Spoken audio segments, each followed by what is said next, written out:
Golden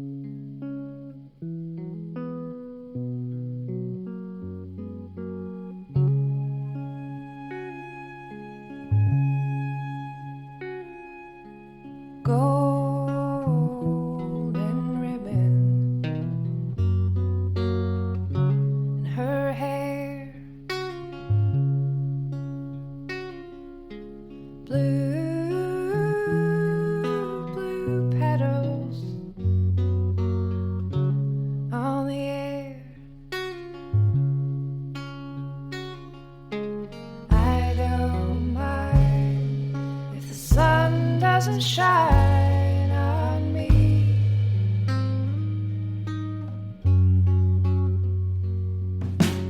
Hold on, wait and see. Hey, how's it going? Welcome to Tell You What, the podcast.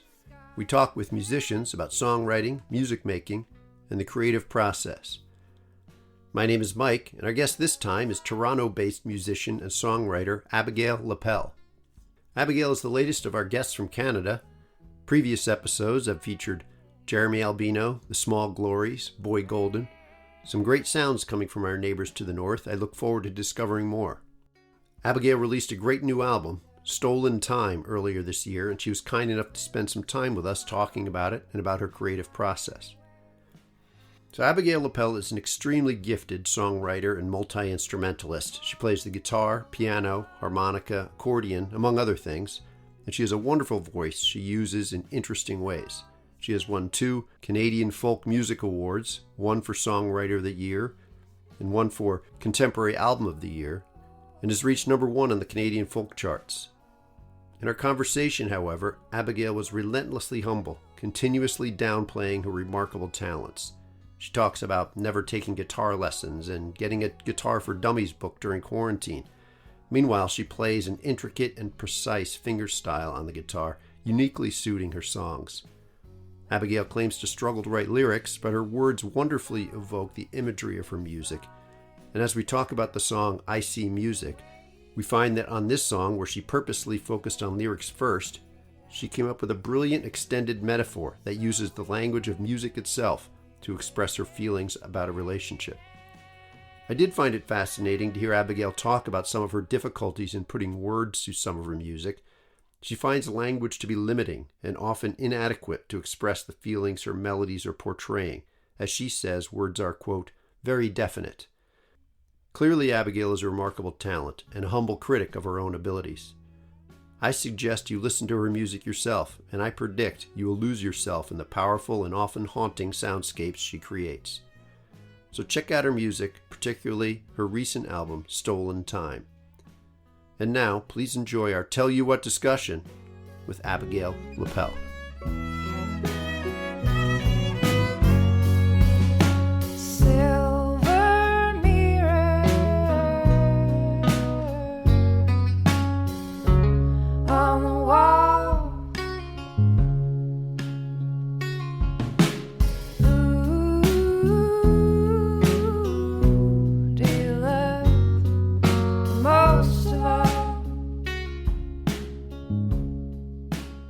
Abigail Lapell, welcome to Tell You What, the podcast. Thanks so much for taking the time. Yeah, thanks for having me. Sure. I am currently in the Tell You What Epiplex here in the metropolis of Evanston, Illinois, in the United States. You just told me that you were in the wilds of Nova Scotia. Is that correct? Yeah, just outside Halifax, Nova Scotia, in beautiful Mahone Bay. I heard some dogs in the background. We have a rural setting. Yeah, there's a lot of birds. I'm from Toronto, but I'm here on tour, and it's really nice to be out of the city and surrounded by forests. Sounds lovely. So your excellent new record, Stolen Time, has been out for a short bit. How does it feel to be out on the road and playing these songs for real people?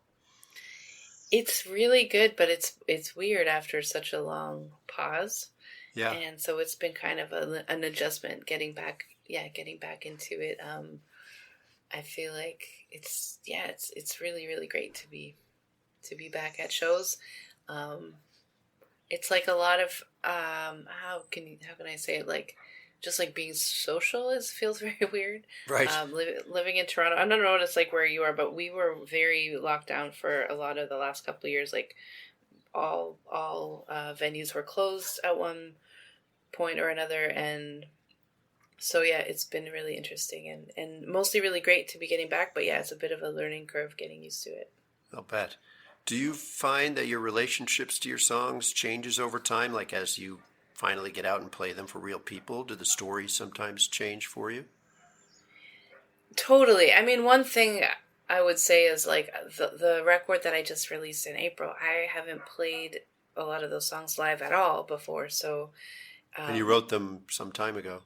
a lot of it was written during the pandemic. So like 2020, Right. early in the year. And then I recorded in, 20, what year is it now? I don't even know. Nobody knows. But No it's one like, knows.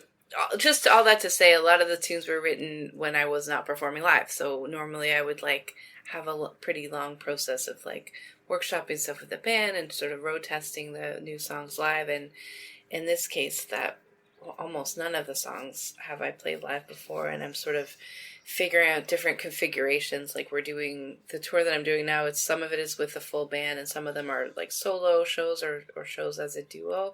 So Right. I'm just trying to figure out like, how do I even make a set list? Like I don't have my kind of usual, ways of relating to the songs, like knowing which is a good tune to like open or close a set. And so just that kind of the math of that has been really interesting. And anyways, I don't know if that answers the question, but it's been like different relating to the songs as live performance rather than in the studio, because normally it would be the other way around, I think. Right. And so in the past, you would have played a lot of these songs live even before you went and recorded them. Totally, yeah. Yeah. And that would have influenced what went on the records? Yeah, exactly. I mean, it would be based on, kind of culling material and putting it together. Yeah. So this was a completely different experience. Totally different. It's also, I didn't think about this, but I've gotten a lot of feedback, like this record is pretty down tempo. It's a bit more mellow, and again, I didn't plan it that way, but I was wondering, is it because I was writing so much in isolation and not really as much, I mean, there's a band playing on the songs, but a lot of it was written as like in these sort of very mellow, isolated days, and so I feel like maybe that's reflected in. All right, so let's back up a little bit. Let's get into your background, maybe your early years and some music that maybe you remember from your home or community that perhaps influences what you are creating now. You grew up in the Toronto area, right? That's right. So is there music that you remember from your youth that maybe is in there somewhere, part of your process now?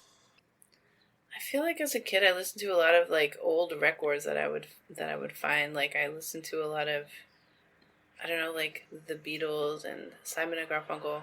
I just always liked, that's not very Toronto specific, but I just always liked things that had a lot of harmonies. But there were, a lot of great bands from Toronto. I listened to, one of my favorite bands was The Lowest of the Low as a teenager. And then The Lowest of the Low. The Lowest of the Low, yeah. Okay. Hometown Heroes, and I ended up playing a show with them at one point later in my life, and it was like a big thrill for a Toronto gal. Yeah. So what was your first instrument? When did you first start making music? I guess I love to sing. Yeah. And I definitely was always singing as a kid and writing songs, like as long as I can remember, really. So I started 3 years old, you were writing your own tunes? Yeah, exactly. Like just kind of classic jams about a lot of bangers about. I wrote a song about getting dressed. That was a very popular song in my family. I can imagine. Brushing your teeth. Yeah, exactly. All the sort of relatable content. All the hits. Yeah, all the hits. I did piano lessons, I guess, and I didn't really like it, so I didn't do it for very long. But I did do a little bit of, like maybe a year of piano, and my mother actually was a pianist. Oh, okay. She played for dance classes, so there's always music around, and like. So you played for about a year, but your mother, who played the piano, let you quit.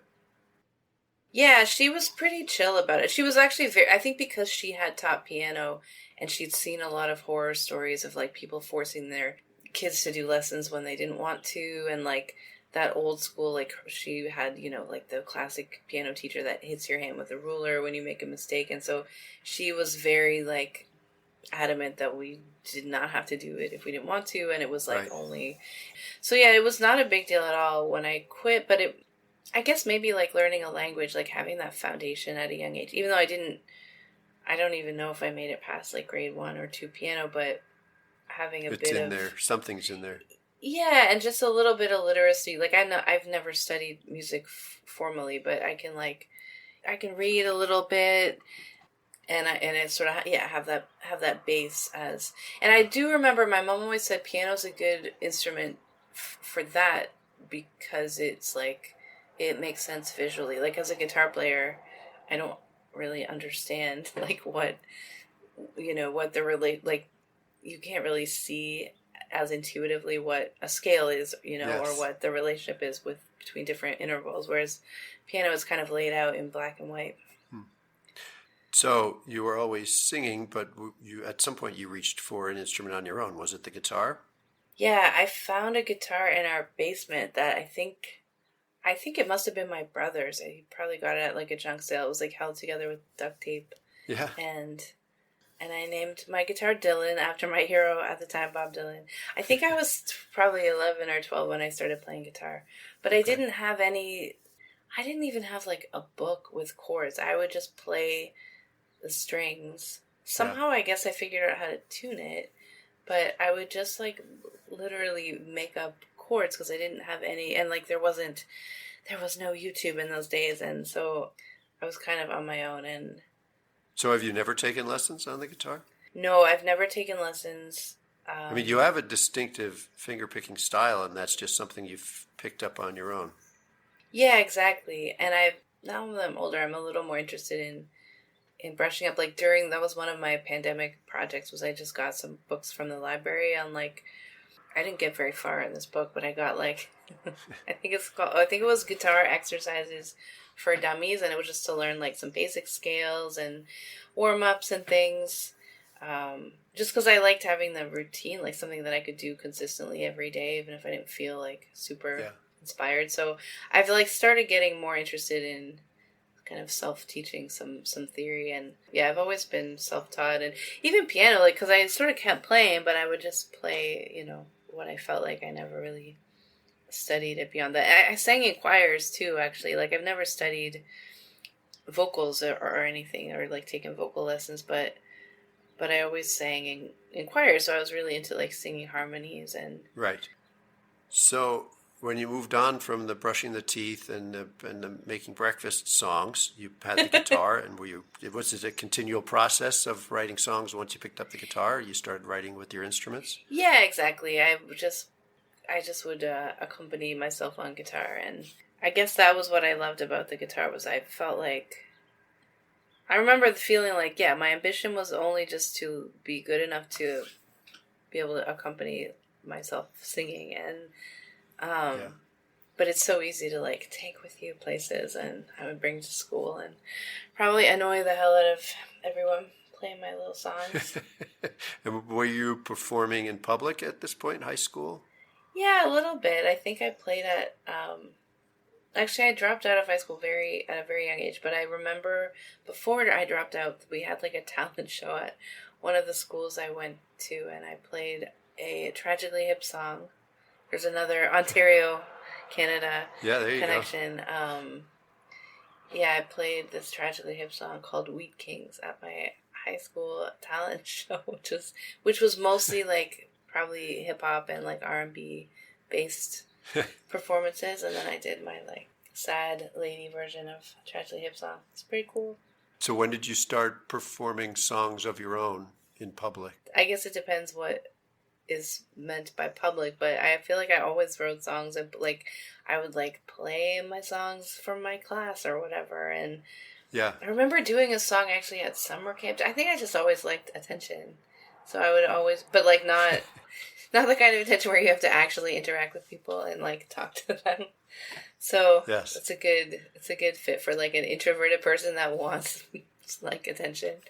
I Yes. feel like that's where I was coming from. But so with that said, yeah, I definitely remember doing summer camp, like playing one of my super sad, I wrote very sad songs. I mean, I guess I still do.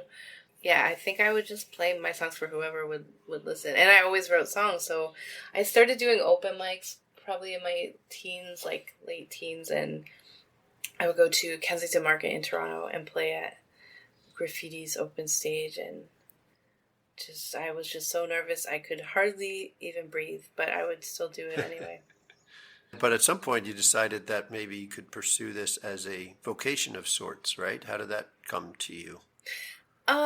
Not until pretty like late in life, really. Like the last couple of records started getting a bit more attention, and it's kind of only been in that, yeah, like in that time frame that I've started more so making music kind of as a full-time career. But before that, I always played in bands. I lived in Montreal for a lot of years, so I always just kind of worked many jobs and like went to school part-time and played in bands, and I didn't really think of it as a sort of career, yeah, until more recently, I guess. But it was always a big part of my life, kind of either in the background or like that, or other things were in the background. And Well, we, the listening public, are grateful that you've now decided you can do this for a career. wow, So thank you. I mean, it's been a lot of good luck. Yeah. Let's talk about your process a little bit. It sounds like this has always been something that's been part of your life, writing ditties, as you said. But now that you are approaching it more seriously and devoting more of your time to it, do you have a regular practice of writing? Do you have a daily practice? Does it come in streaks, or is it just when you have an inspiration? How are the songs coming out? Well, I really try to have a daily practice, and it's challenging. I think ironically it was easier in the past when I just had like a job, and then I would spend all my free time working on music. Whereas now I'm like, basically it's like running a small business, and I don't have a lot of time. It's like a lot of time for admin work and not so much writing. But so all that to say, like, Plus touring, right? yeah, exactly. Being on the road, and I'm self-managed, so it's a lot of desk work. But I love the idea of having a daily thing. Like I was, again, during the last couple of years, I was getting a lot better at, just making time. I like to sort of write songs while I'm just walking around in nature, and I can probably hear that in the lyrics a little bit. But I definitely, maybe what you said about streaks, like I'll go on like a several week long tear where all I want to do is write songs. I tend to sort of not finish things, I guess. I tend to start a lot. Like I can sit down at any given moment and start like 5 brand new songs from scratch and then never come back to them. So that's kind of what I've been trying to focus on more, is like keeping a little better inventory and actually circling back to finish things and work on lyrics, which I never, which doesn't come very naturally. Whereas writing a melody is like, it's like breathing. Like I can't really avoid it, but then actually finishing something, writing words, kind of finalizing the arrangements and stuff, and that often doesn't even really happen till I have to kind of go into the studio and lock it in. So when you say the melodies are coming to you easily, are sometimes bits of lyric attached to them, or is it a melody and then you have to say, okay, what am I going to sing over this? Yeah, more so the latter, like maybe little scraps of words, but like nonsensical ones. So then I feel like I have to go back and like translate it into something that will make sense, or gibberish. Like I'll have a certain syllable or a certain, phrase that goes with whatever the music, but I don't necessarily have like, a narrative. Like I never would write lyrics and then set it to music. So yeah, definitely kind of melody first. So when you have the gibberish or a couple of words or something, do you think that the words are there in your head and you just haven't found them yet? Or do you think it's just starting over from scratch when you sit down to write the actual lyric? I think that, that's a good question. I think there's like a right words, and if it's not right, I will know it. Like, Yeah. it's not to say that it's like natural. I just will know if it's wrong, I think. And then the right thing will sound right. Because I feel like with the gibberish, it's like, for example, I want like a long A sound on this trill, or like whatever it is. It'll be something really specific, and it doesn't necessarily make sense. So it's really frustrating to put words. Plus, it just locks in a meaning where I'm not always happy with like coming right out and saying something when it originates more as like a mood or a feeling, and then words to me are like very definite, and sometimes it'll sound like really cheesy, or it'll. So yeah, I don't know. Actually, it's a good question, and I think it Yeah. depends on the two. I don't want to break the magic in any way for you. I wish I could kind of break it apart and see, like, and like I said, I'm not very disciplined. Until recently, I never wrote lyrics down. Actually, I would just sing them, and because it's so auditory for me, so I wouldn't like. And I would just kind of remember them, I guess, or I would, or record it like on, Okay. just make like a rough recording and remember it that way. But I've really been trying more to think about lyrics and like actually write them out, and instead of just getting frustrated, like kind of stick with, I guess like any writer, like you just have to sort of push through the blank page and like come up with something, and then tweak it. And yeah, I've become a little more, I guess my process has come to involve more of that type of writerly things. But whatever you're doing so far is working. I'm not gonna. Oh, thank you. I Yeah. was not fishing for compliments, but I'll take it. So, as mentioned, you are a multi-instrumentalist, right? Piano, guitar, among other things. Can we talk about the place of these various instruments in your creative process? Are you sitting down to write sometimes with guitar, sometimes with piano, and maybe are there different songs coming from the different instruments, different types of songs? Yeah, exactly. Like, I definitely feel like there's those different instruments have different songs in them, it feels like. Even a different guitar, like acoustic versus electric, or a particular guitar compared to another one, feels like it kind of has a certain thing inside it that. Do you sometimes start a song on one instrument and decide no, like piano, and say I'm going to try this now on guitar and see how it sounds, or is it usually straight through one instrument from the beginning? I would say usually straight through as far as writing it, but then I might write a different arrangement. Like for example, I often tour without a piano or keyboard, so Right. if there's something, there's a few songs where it's like in my heart it's a piano song, but I'll kind of write a guitar version of it and stuff, and that can be really fun too. Sometimes I've started playing accordion in the last few years, and I feel like I can't really play it in public. I have done so a few times, but one of the tunes on the new record, Pines is the name of the song, and it's on piano, but I think I might have started writing it on an accordion, or at least I was kind of switching back and forth. I mean, obviously there's a lot of similarities, but that was one where I thought, oh, if I could just like practice and come up with a good arrangement. And I play accordion. There's also, if I'm correct, a big harmonica part in that song, which is kind of accordion-ish. Yeah, right? exactly. And I did, now that I'm saying this, I did play the accordion on the recording as well in the studio.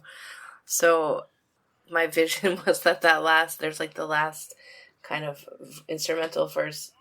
I was like, I want it to sound like a wall of reeds. I want to just like, because I think I doubled, like, it was at least 2 or 3 harmonicas doubled, and then like all this accordion. I was like, I just want a big wall of reeds like that hits you in the face. That was my vision for that song. It's very reedy, and my voice kind of is a bit reedy, so I feel like I love singing with the accordion because it kind of sounds like there's a similar timbre actually.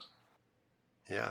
So, all right, you brought us to this song Pines. Let's talk about this one a little bit more. We'll jump ahead for a minute here. It's a beautiful song, an excellent and creative arrangement. It makes me feel like you are taking us along on this wonderful walk in nature, right? And I talked about the harmonica. There's a musical break where the piano is playing like a really low part and a really high melody, and the harmonica kind of comes in between. I think it's great. On this podcast, we focus on songwriting, but it's really about the creative process. And you kind of touched on this earlier about getting into the studio to finish your songs. People talk about songwriting as the creative part, but really there's this blurred line between writing the song and choosing the production, choosing the arrangements, which instruments are on the song, right? And a lot of these decisions are made in the studio. There's a very long-winded introduction to ask you to talk about this song and maybe about how the choices you make creatively are not just about the chords or the lyrics or the melody, but about the arrangements and how you make the song sound in the end. Yeah, well, I already mentioned the wall of reeds, so that Yes. that was my big innovation with this one. But I definitely wrote this song in particular, and I think a lot of the ones on this record, because I was alone at home a lot of the time. I wrote the song up at the Banff Center, where I was really lucky to be doing a songwriting retreat. And I had this beautiful piano in my little studio. So it was like very kind of, as we were talking about, I was very inspired by that specific instrument and then the environment. Like I was up in the mountains, in the Rocky Mountains in Alberta, Canada. And so just to say that was kind of the origin of the song. And like I said, I was kind of trying it on accordion and playing it on piano. And it's just like a very simple melody. So when I got home, I was recording like demos for the album. And I think the arrangement on my home recording is pretty similar to what you hear on the finished thing, which is not always the case. But part of it was like that thing, like I was just alone and using what I had in my house, which is like a piano and an accordion and then me singing like all these layers of harmonies and then a harmonica. Right. Yeah, it was really cool kind of putting those pieces together. And then I wanted this, I think that's why I brought in the accordion, because I wanted kind of this build at the end. It's a very repeating structure to the song. So I wanted kind of each verse to like build a little bit, like a little, extra harmony comes in and it's pretty subtle, but it's kind of, building to a bit of a climax thing. And so I really love how it turned out. Like I keep saying this wall of reeds comment, but I just wanted it to be that because it's that sort of a delicate song, and I wanted to end with this kind of blast and that reedy kind of, it's sort of woodsy, I guess, because it's sort of a song about being in the woods, and it's cool when those things can kind of come together, when the lyrics and the melody and sort of the arrangement can be complementary like that. And it's just really simple, and I think that was part of too, I was kind of proud of that. Like, you can sometimes have the temptation, like, we could have gotten in like a big horn section or something, gone really big with it, but I feel like I wanted it to be big, but like in an intimate way that I could actually,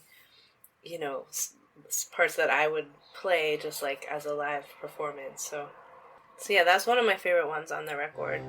Wild river flows, no idea where it goes, but it sings to the pines in a language no one knows.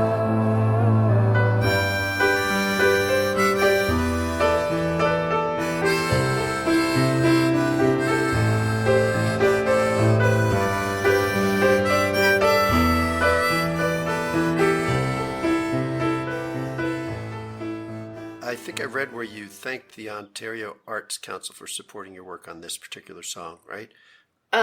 For the album, yeah. For the album, okay. I'd like you to talk about this a little bit. I think our American listeners would be interested to hear about how your country, Canada, supports the arts, something that doesn't happen here very much. Yeah, I mean, that's kind of a touchy subject, but like even earlier when I said something about, making music full time and pursuing an arts career full time, like a lot of that among, myself and my colleagues, a lot of that is because we're lucky enough to get funding, like government funding. I mean, you're not going to be like independently wealthy from arts grants, but it gives you often funding to, for example, towards the cost of recording and to like sometimes you can get support for like travel. And that said, I sometimes think I was at South by Southwest in like this past winter for the first time, and I was Right. chatting with some American friends, and they were like, "Is it true your government like pays you to come here?" And I was like, "Well, it's not true, but it's but it's also like it can be very competitive. Like you're not getting a big giant novelty check from the government. You're sort of applying year after year and getting a lot of rejections, and then eventually you might get a bit of funding." Yes. Again, to support a specific project. So anyway, all that said, this album, I was really lucky to get some provincial, which is like Ontario's, like the state level, and then and some federal funding too, actually. And yeah, it really makes a difference. I mean, I've been at South by Southwest a number of times and some other festivals where I meet artists from other countries, the UK and those countries, and Canada, and a lot of them are there because of the support of their arts councils, and I think it's a great thing that maybe we could take a lesson from here. So thanks for talking about that. yeah, exactly. And I will say this too, because part of the mandate of it is to export. It's, the thing, like we're a small country and we're like our neighbor is this big dominant cultural force. So it's the idea of like export, specifically creating Canadian cultural products to export to other markets. And it's really interesting because it's in all art sectors too, like for film and TV and other industries, not just arts. So it's just funny to how that economic, like bigger picture kind of trickles down to a humble folk singer from Toronto. I find it very, very interesting. And yeah, it's exposed me to a lot of great music, so I'm grateful to all of you and all of your country people in similar countries that do that. Let's talk about this album, Stolen Time. The overall sound of this record has a consistent vibe. You've talked about how it's maybe a quieter record, but the actual recording of it sounds thoughtful and measured, and at the same time, there seems to be a live feel to the actual performances themselves that are recorded. Was this something you were after on this record? Yeah, definitely. It was a bit of a different process than previous projects that I'd done, and I really wanted, like you said, a bit more of a live feel. We recorded the songs live off the floor, and there was like no click tracks and no.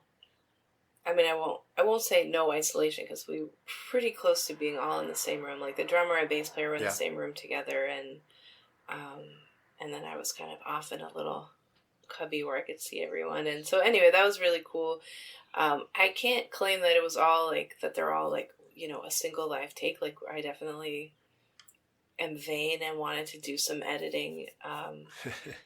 There's a lot of vocal layering for one thing, and there's right? a lot of vocal layering, exactly. But yeah, the actual performance, like we might have taken like a verse from take 1 and a chorus from take 3, but the sort of whole band as a slice or whatever. So that was a really fun process, and it was really I really appreciated the producer that I was working with, Howard Billerman. Is very.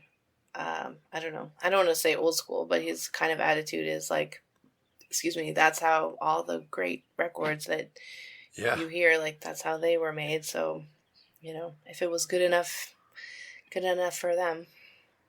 Yeah, well, it comes across very well. I think you did a great job on that aspect. Let's talk about some of these songs if we can. We already talked about one. We'll talk about the song Land of Plenty. Some echoes of Woody Guthrie here, a tale of immigrants, refugees, old and new, right? Mm-hmm. I like that it has this old sound to it, the haunting accordion, kind of a timeless quality here that I think is great. I think I read that you have said this is one of your favorite songs you have come up with, right? If it was my favorite, that's interesting. I think it was one, I didn't think too much of it because it's so simple. And when I first wrote it, I think I just... I guess it kind of grew on me over the years. I wrote it initially when it was early in the Trump administration, when the first Muslim ban happened. And I just remember being, even being in Canada, we're so affected by the news in the U.S. And that specifically was so heart-wrenching. And it made me think about my whole family that had, come over from Eastern Europe and sort of narrowly escaped. Like, they kind of came over before World War II, and a lot of my family died in the Holocaust, and I just remember thinking about that, and writing this song kind of loosely inspired by just that idea of, like, the sort of the hope, but also the hardship of that kind of a journey. Like, it's kind of that ambivalent thing where it's like, I mean, it's hard to even imagine taking a journey like that, starting a new life in a new world, and I think all that is kind of couched in, like I said, like really simple and very folk sounding song. Long is the road, long is the road, long is the road and narrow. Sleep, my love, till tomorrow, and dream of the land of plenty.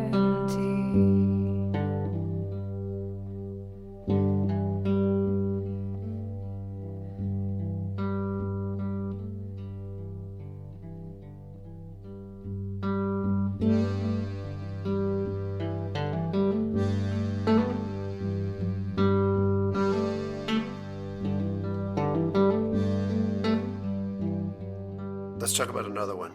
Ships. Interesting segue here from Land of Plenty. We're kind of continuing a nautical theme, right? Oh, that's true.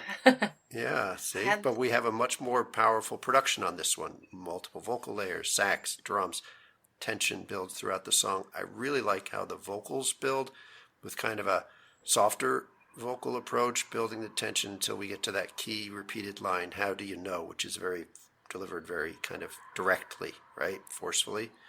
Can you talk about this song and maybe about how you go about using your amazing vocal talents to deliver the message of the song? Well, I just love singing harmonies, like I said, and this song has it's like a whole lot of me. Again, that thing too, like having maybe in past projects I would have brought in more guest vocalists, but because I was writing so much in isolation and just kind of recording at home, so I kind of wrote all these parts, and it's like a doubled vocal, and then there's like doubled harmonies, and there's probably like an octo vocal at certain parts, but the lyrics to me, it's almost like a nursery rhyme. Like, it's just kind of a rhymey sing-song, not necessarily nonsense, but, like kind of like doggerel. Like, there's not necessarily a clear narrative. It's just kind of these like opposite things that rhyme, and like, and then adding all the harmonies, I guess, kind of just goes with that. It's kind of this like rhythmic element that comes in, and I think that maybe that's how I feel about, I don't know, I haven't thought about this. Like, with harmonies, I think that's kind of what it is, because they're kind of, I don't know if syncopated is the right word, but they're kind of like counterpuntal, is that a word? Like, they're sort of off, there's like the main melody, and then there's just kind of like counter lines weaving in and out. So, yeah. I'm nodding and pretending I know what you're talking about. Okay, good, yeah.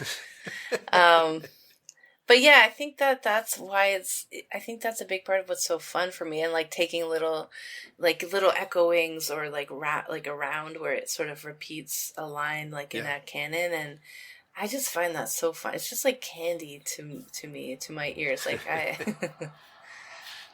So anyway, so that song is like, I don't know, it's not really about, I guess it's kind of about like a, like an on again, off again, like that ambivalent thing of not knowing if you should leave or stay forever with someone, and right.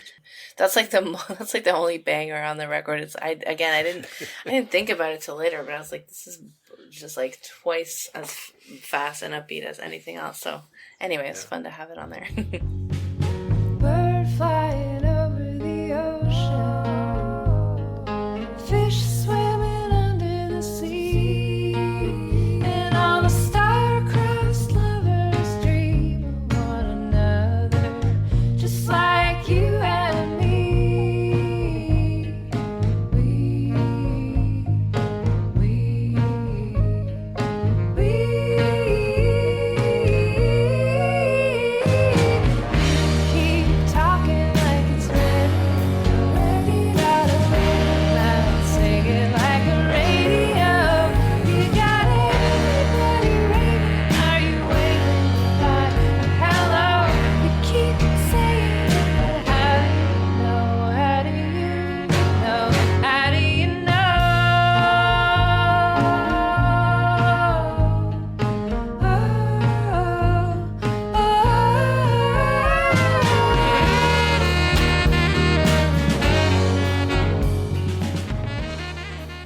talk about your voice a little bit more if we can. You were talking about not ever having had formal training. You sang in choirs, but you have an interesting style.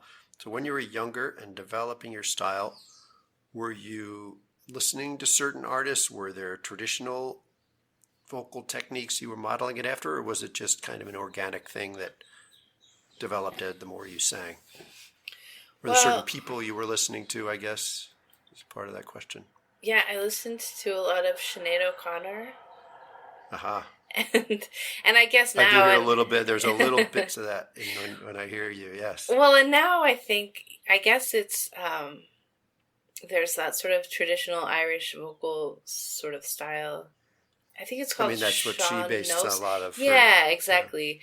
But that's sort of, stylized, like little trills and stuff. I just always loved that. And so I kind of like later got more interested in kind of traditional ballads and sort of at some point discovered like Sandy Denny and a lot of electric folk from the 60s and 70s. But I listened to a lot of Cat Power as a young person and was very moved by her voice. And I still am, actually. I mean, it's just it's not similar to my voice, but it's just like a very vulnerable and raw way of singing, but that's also like so beautiful and kind of haunting. And I want to get to the song I See Music. This might be my favorite song from the album.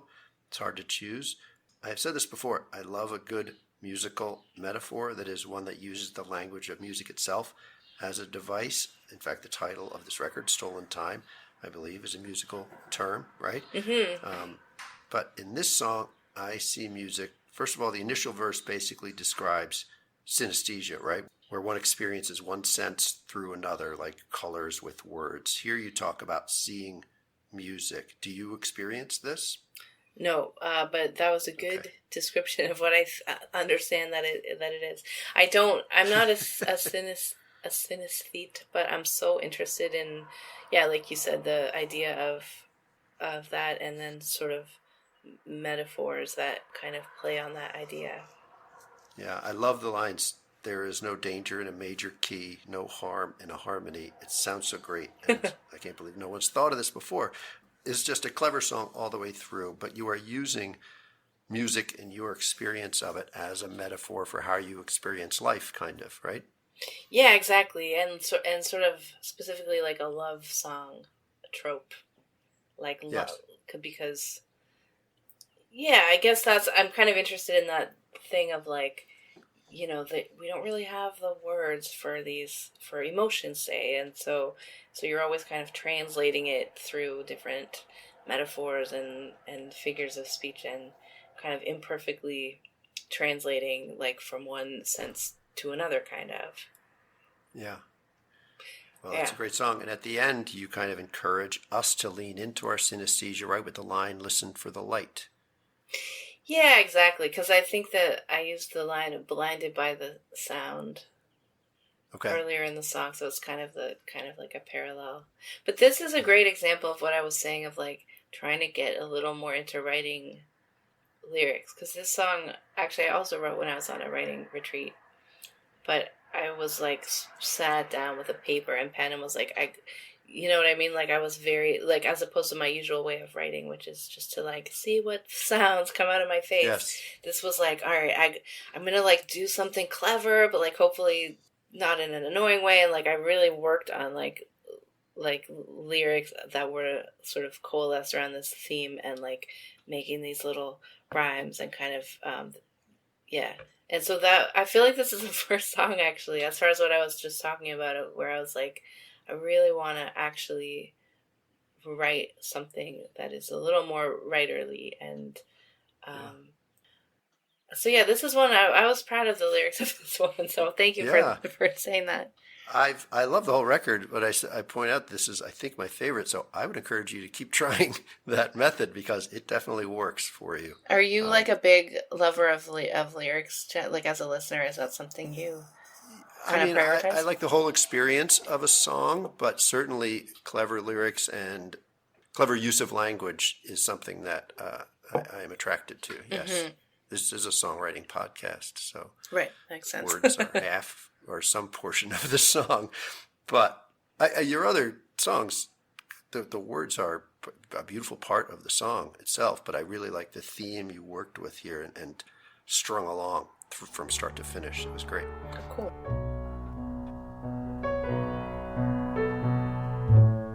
I see music when I close my eyes,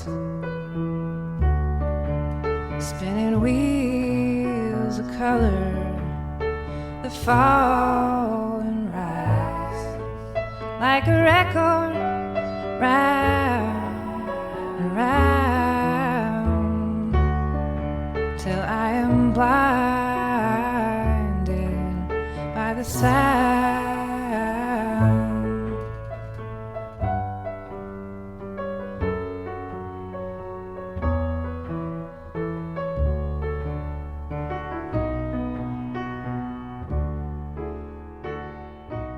Okay, Abigail, we have a couple more minutes. I have to ask you another question. I have gone deep in my research, and I read something we need to dig into if this is in fact true. Have you gone on tour via bicycle and separately perhaps via canoe? Yeah, that's correct. Can we Accurate. talk about this for a minute? Yeah, I did.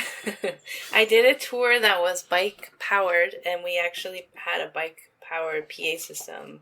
So, oh, wow. Yeah, it was pretty nuts. We did like 10 cities between Toronto and Ottawa, so that's like 500 kilometers. I don't know how many miles that is, maybe. So you rode the bicycles, and then when you got there, someone was riding the bicycle to power the equipment. Exactly. We would get audience members to come up and and ride the bikes. They were mostly sort of like at, band shells or like at little amphitheaters in public parks, like those kinds of things, or like at a music festival. So just to say, they were mostly outdoor shows that were sort of all like family friendly. So we would have like kids would come up and pedal the bike, but it's like an on-demand power system. So if you had to keep it between a certain voltage while you're pedaling, and if you went below that, the power would cut out, and our mics would turn off. It's a lot of pressure for the audience member. Yeah, it was pretty funny. And that didn't happen too often, but that was a really fun tour. We did 2 years in a row. About 10 days or 2 weeks or so. And then, we had canoe. long-tail cargo bikes. And then I did a tour by canoe it started as a poetry tour. Actually, the original concept was they were going to do it on horseback, and they would call it the RCMP, which would stand for Royal Canadian Mounted Poets. For those that don't know, that's like what the Mounties are. It's like the mounted police. Anyway, but they ended up, the horse thing didn't work out, so they decided to do it by canoe, and they would bring along a musician each year that would come and play music at the poetry reading they did.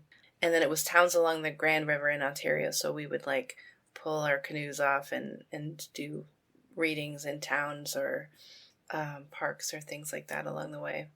And then we also did that another year with all musicians, and that was really fun. It was a lot of the bike thing, like biking is pretty slow compared to driving, but canoeing is like even slower. You don't get it's like walking, basically. It's pretty much walking speed, yeah. But you have all your stuff with you, so that was an interesting challenge. And we definitely at least one time almost bailed with like all our instruments, and oh gosh. But yeah, it was a very Canadian kind of experience paddling through the wilderness.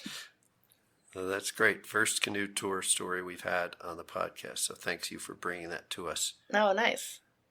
Abigail, I'm going to let you go. I just want to say congratulations on this excellent record. I hope you are enjoying getting out and touring finally behind it. Any plans to come back down to the U.S. anytime this year? I'm playing at Philly Folk Festival in August. Awesome. And then, I'm playing at a festival in Montana also this summer. So hopefully there'll be more U.S. dates coming up soon. And they can find that all information on your website. We all can find that on your website. Great. All right, Abigail, thanks so much for joining us today. We appreciate you taking the time. Awesome. Thank you so much. Now we're dancing underneath the neon moon, spinning madly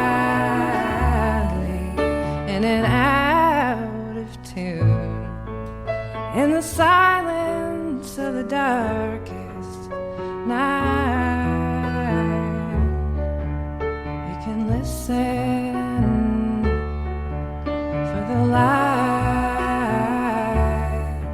Just listen.